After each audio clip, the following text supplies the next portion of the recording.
Thank you, Mr. Chairman.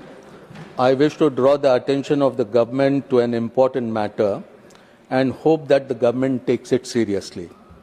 Just as the economic survey is laid on the table of the House one day prior to the Union budget, India should institutionalize an annual report on the state of social justice that will be similarly laid on the table of the House. This report should serve as a data-driven strategic guide to uphold the constitutional values of equality and inclusivity and should be available for discussion in and outside the Parliament. This report on the state of social justice must systematically evaluate existing legal and policy frameworks to ensure they meet constitutional mandates. Essential areas of focus must include, number one, security, to examine the implementation of various schemes and laws that exist for the protection of the life and dignity of persons from the disadvantaged sections. The growing number of atrocities against SCs, STs, women, and the rise in cases of lynching should be at the very core of this report.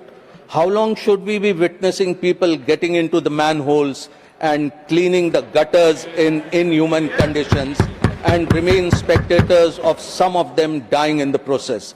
We need to address this as a national priority. 2. Financial accountability.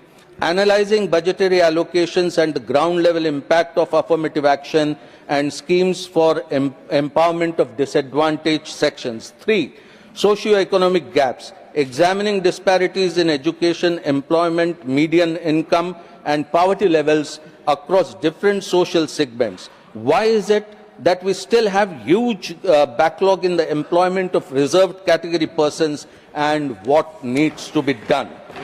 Why is it that there still exists a huge gap in educational levels of children coming from disadvantaged categories? Number 4, providing essential services. Assessing the reach and quality of healthcare and housing for vulnerable communities, it needs to be examined that why the deprived sections of our society are still getting deprived.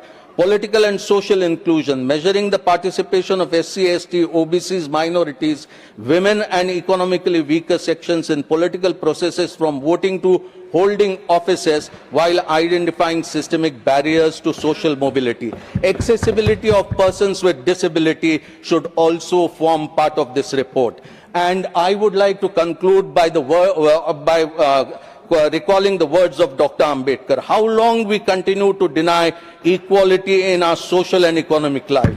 If we continue to deny it for long, we will do so only by putting